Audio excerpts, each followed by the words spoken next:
প্রিয় শিক্ষার্থীরা, অনলাইন ক্লাসে সকলকে স্বাগতম। আশা করি তোমরা ভালো আছো।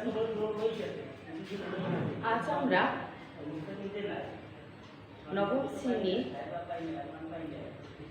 বাংলাদেশের ইতিহাস ও বিশ্ব সভ্যতার দ্বিতীয় অধ্যায়ে বিশ্ব সভ্যতা সম্পর্কে জানব। আদিমকালে মানুষ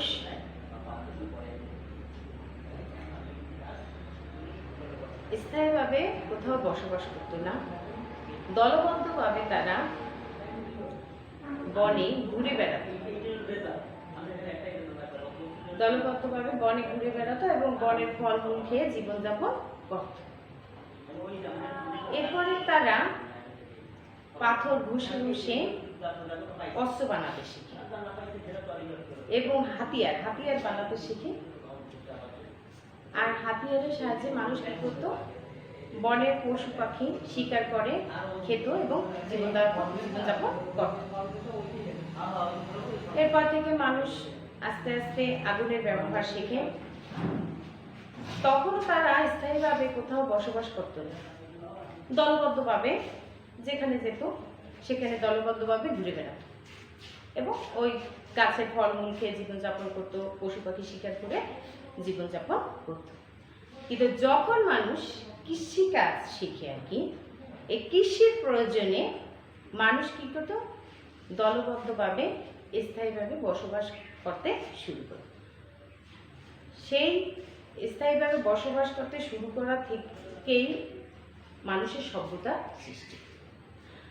আর এরকম কিছু সভ্যতার মধ্যে আজকে আমরা পড়ব মিশরীয় সভ্যতা। আজকে আমরা মিশরীয় সভ্যতা সম্পর্কে জানব। প্রথমে আসি পটভূমি।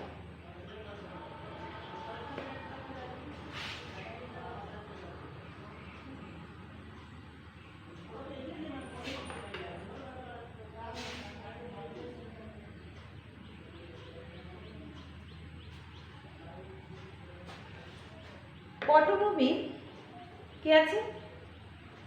মিশরীয় সভ্যতা কি, কোথায় এর অবস্থান সেটা আমরা জানি। আফ্রিকা মহাদেশের উত্তর পূর্ব অংশে বর্তমানে যে দেশটির নাম ইজিপ্ট, সেই দেশেরই প্রাচীন নাম মিশর। খ্রিস্টপূর্ব 5000 থেকে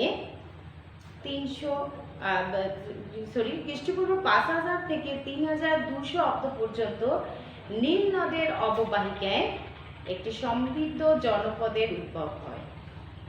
এ সময় থেকে মিশর প্রাচীন সভ্যতার বিভিন্ন গুরুত্বপূর্ণ অবদান রাখতে শুরু করে। এরপর 3200 খ্রিস্টপূর্বাব্দ থেকে প্রথম রাজবংশের শাসন আমল শুরু হয়। আর ওই সময় থেকে মিশর সভ্যতা আর নারমার বা মেনেস,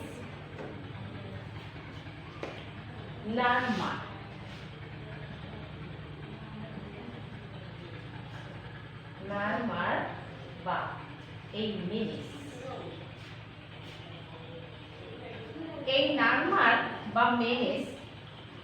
এ হলো একেবারে মিশরের নরপতি এবং পুরোহিত।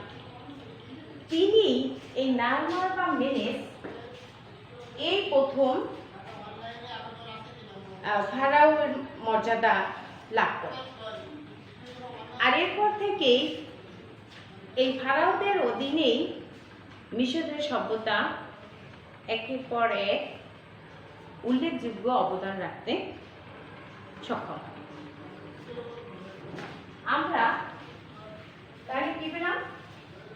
পটভূমিতে দেখি যে মিশরের সভ্যতা, যেটা বর্তমানে ইজিপ্ট, এই দেশটির নামে প্রাচীন নাম ছিল মিশর এবং এটা খ্রিস্টপূর্ব 5000 থেকে 3200 অব্দ পর্যন্ত নীল নদের অববাহিকায় গড়ে ওঠে। আর মেনেস বা নারমার একেবারে মিশরের নরপতি এবং পুরোহিত, তিনি ফারাওর মর্যাদা লাভ করেন। আর এই ফারাওদের অধীনেই মিশর প্রাচীন বিশ্ব সভ্যতা অগ্রগতিতে একের পর এক উল্লেখযোগ্য অবদান রাখতে সক্ষম। এরপর করব ভৌগোলিক অবস্থান, মানে এই মিশরটার অবস্থান কোথায় সেই সম্পর্কে আমরা জানব।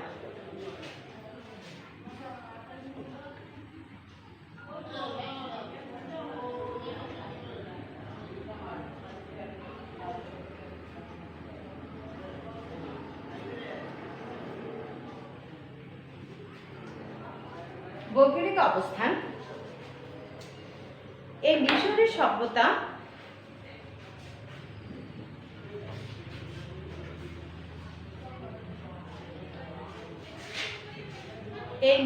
সভ্যতা তিনটি মহাদেশ হলো এশিয়া, আফ্রিকা এবং ইউরোপ। এই তিনটি মহাদেশ দ্বারা পরিবেষ্টিত, ভূমধ্য সাগরের উপকূলে অবস্থিত। তাহলে মিশর কোথায় অবস্থিত? মিশর আফ্রিকা, এশিয়া, ইউরোপ এর মহাদেশ দ্বারা পরিবেষ্টিত, ভূমধ্য সাগরের উপকূলে অবস্থিত। আর এর উত্তরে ভূমধ্য সাগর, পূর্বে লোহিত সাগর, পশ্চিমে সাহারা মরুভূমি, আর দক্ষিণে আছে সুদান, দক্ষিণে সুদান এবং আফ্রিকার অন্যান্য দেশ। তাহলে এই মিশরের অবস্থান হলো এশিয়া, আফ্রিকা, ইউরোপের মহাদেশের দ্বারা পরিবেষ্টিত, মানে তিনটি মহাদেশ দ্বারা পরিবেষ্টিত, ভূমধ্য সাগরের উপকূলে অবস্থিত।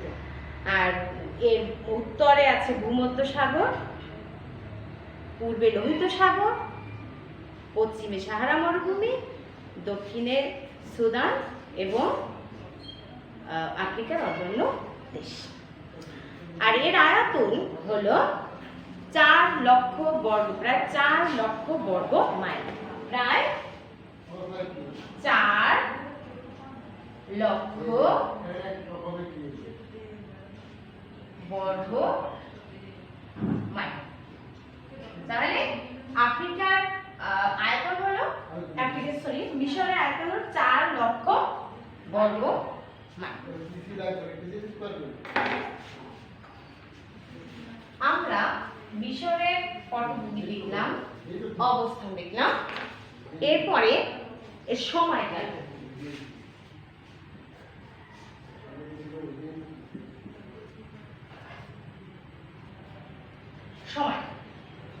সময়কালটা হলো, এই মিশর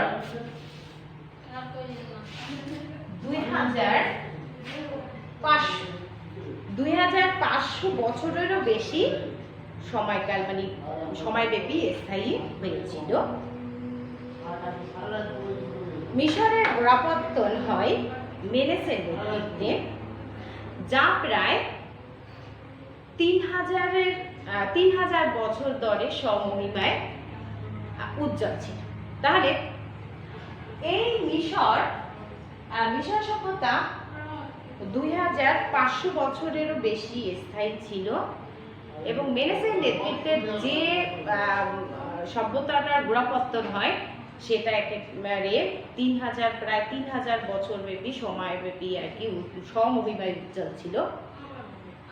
খ্রিস্টপূর্ব 10ম শতকে লিবিয়ার এক বর্বর জাতি ফারাওদের সিংহাসন দখল করে। আর 525 খ্রিস্টপূর্বাব্দে, কত সাল?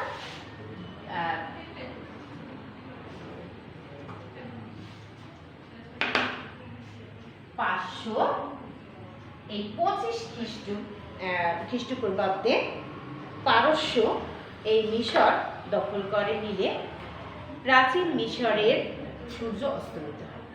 তাহলে মিশর 2500 বছর স্থায়ী ছিল, আর এটা 525 খ্রিস্টাব্দে এই পারস্য মিশর দখল করে নিলে মিশরের সূর্য অস্ত উঠত।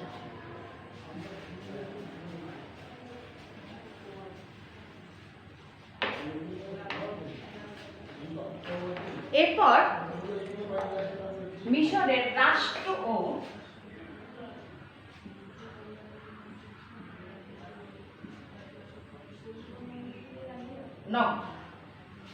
মিশরের রাষ্ট্র ও প্রাক রাজবংশের যুগে মিশর কতগুলো ছোট নগর রাষ্ট্রে বিভক্ত ছিল, যাদের বলা হতো নৌ। মিশরের প্রথম রাজা ফারাও সমগ্র মিশরকে খ্রিস্টপূর্ব 3200 অব্দে ঐক্যবদ্ধ করে একটি রাজ্য গড়ে তুলেন, যার রাজধানী ছিল দক্ষিণ মিশরের মেমফিস। তখন থেকেই মিশরে ঐক্যবদ্ধ রাজা রাজবংশের উদ্ভব। মিশরীয় শব্দ পের ও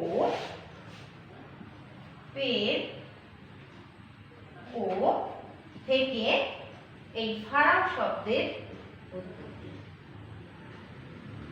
পের ও শব্দ, মিশরীয় পের ও শব্দ থেকে ফারাও শব্দের জন্ম। ফারাওরা ছিল মানে ক্ষমতাশালী, তারা নিজেদের সূর্য দেবতার বংশধর বলে মনে করত। ফারাও পদটি ছিল বংশানুক্রমিক, মানে ফারাওয়ের ছেলে আবার পরবর্তী ফারাও হতো এরকম।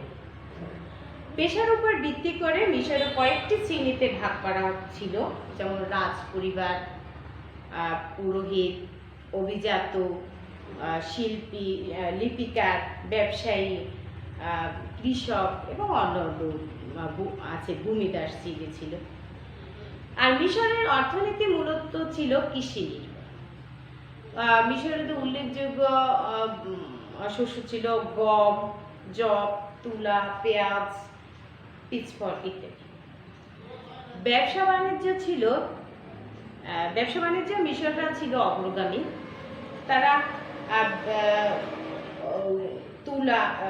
গম, লিনেন, কাপড়, মাটির পাত্র এগুলো তারা ফিনিশিয়া, তারপরে ফিলিস্তিন বা সিরিয়া আমদানি করত এবং বিদেশ থেকে তারা রপ্তানি করতো। এগুলো আর কি, গম, লিনেন, কাপড়, মাটির পাত্র এগুলো তারা রপ্তানি করতো। আর আমদানি করতো কি রৌপ্য, তারপরে স্বর্ণ, রৌপ্য, হাতির দাঁত, কাঠ ইত্যাদি তারা আমদানি করত। তাহলে দেখা যায় যে মিশররা অর্থনীতি ছিল কৃষি নির্ভর।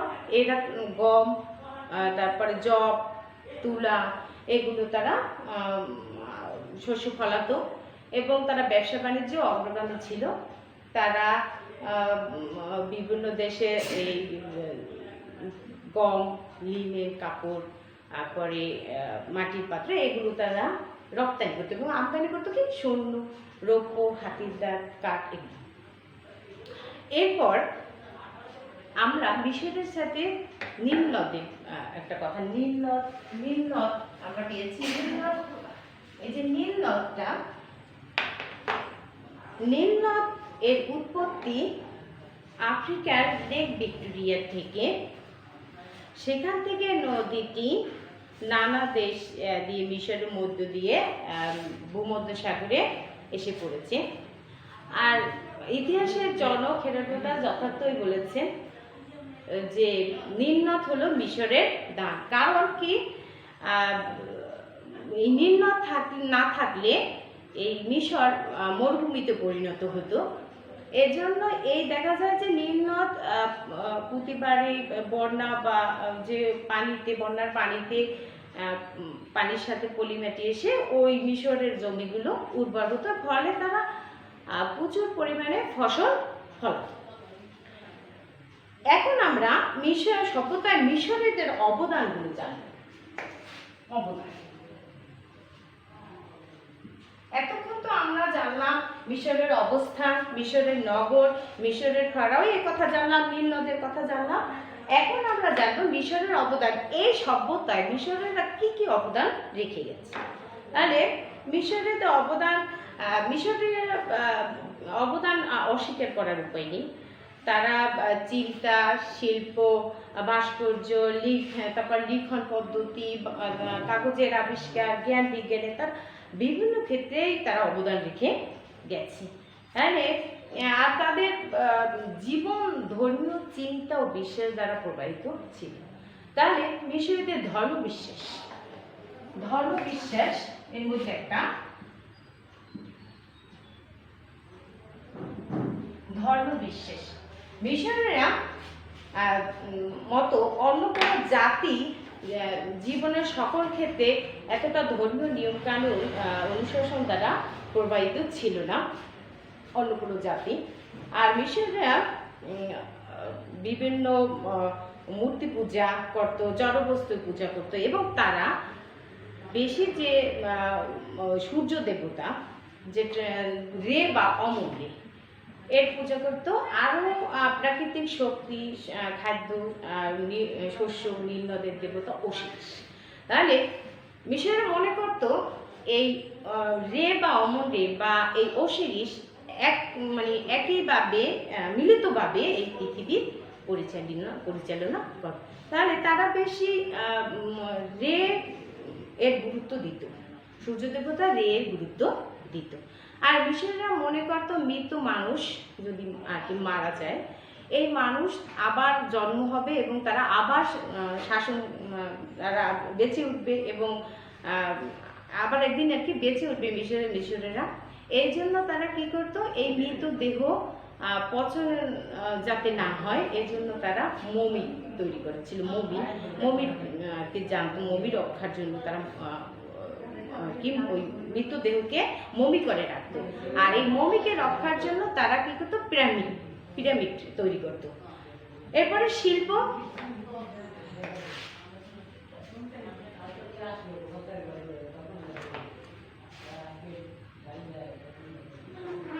সম্পর্কে জানবো। শিল্প কি? মিশরের রং ছিল সাদা এবং কালো। তারা বিভিন্ন ভাস্কর্য, তারপরে তারা তাদের যে সমাধি, পিরামিড, মন্দির, প্রাসাদ, প্রমোদ, কানন সব কিছুতেই দেখা যায় তাদের চিত্রশিল্প অসাধারণ ছবি তারা এঁকেছে। এরপর ভাস্কর্য আমি একটু না বললে হয়, ভাস্কর্যটা আজকে দেখি।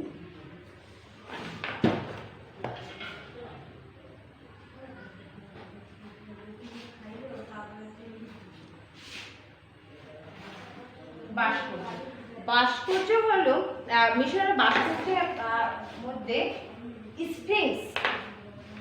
স্ফিংস একটা ভাস্কর্য তৈরি করেছিল, যার দেহ ছিল সিংহের মতো আর মুখ ছিল মানুষের মতো। আর এটাই মিশরের সবচেয়ে বড় পিরামিড। আর মিশরের সবচেয়ে বড় পিরামিড হচ্ছে ফারাও কুফুর পিরামিড। আর এই মন্দিরগুলোতে মিশরের ভাস্কর্য স্থাপত্য অপূর্ব নিদর্শন প্রতিফলিত হয়। এবার লিখন পদ্ধতি যদি বা বলি, লিখন পদ্ধতি মিশরীয়রা 24টি বর্ণমালা আবিষ্কার করেন। 24টি বর্ণমালা তারা করেন। প্রথমে তারা চিত্রের সাহায্যে মনের ভাবটা প্রকাশ করত, যেটাকে বলা হয়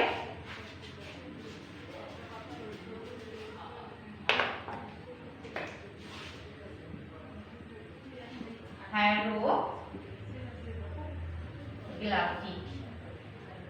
তাহলে মিশরীয়রা যে চিত্রের মাধ্যমে যে ভাষা ব্যবহার করত সেটার নাম হলো হায়ারোগ্লিফিক বা পবিত্র অক্ষর। আর মিশরীয়রা প্রথম কাগজের আবিষ্কার করেন নলখাগড়া দিয়ে। আর তারা কাগজের নাম দেন পেপিরাস। আর পেপিরাস থেকে ইংরেজি পেপার শব্দের উৎপত্তি। আর বিজ্ঞানেও মিশরীয়দের অনেক অবদান ছিল। তারা জ্যোতির্বিদ্যা, জ্যোতিষশাস্ত্র এবং অঙ্কশাস্ত্রে তারা পারদর্শী ছিল। এছাড়া তারা প্রথমে 365 দিনে যে বছর, এটা তারা প্রথমে করেন। আর এরা ছাড়া তারা বিভিন্ন যোগ বিয়োগ সম্পর্কে তারা জানতেন। তারাই প্রথম এই মৃতদেহ পচন থেকে রক্ষা করতে সক্ষম হন। এবং চিকিৎসা শাস্ত্রেও তাদের খুব অবদান ছিল। তারা চোখ, দাঁত, পেটের রোগ নির্ণয় করতে জানতো। আর মিশরের তাদের রচনায় দুঃখ হতাশার কোনো প্রকাশ দেখা যায়নি। তারা আশাবাদী ছিল। আচ্ছা, তাহলে আজ আমরা জানলাম মিশর সভ্যতায়, মানব সভ্যতায় মিশরীয়দের অবদান এবং মিশর কোথায় কি অবস্থান। পরবর্তী ক্লাস দেখার জন্য আমন্ত্রণ জানিয়ে আজকের মতো শেষ করছি। সবাই ভালো থাকবেন।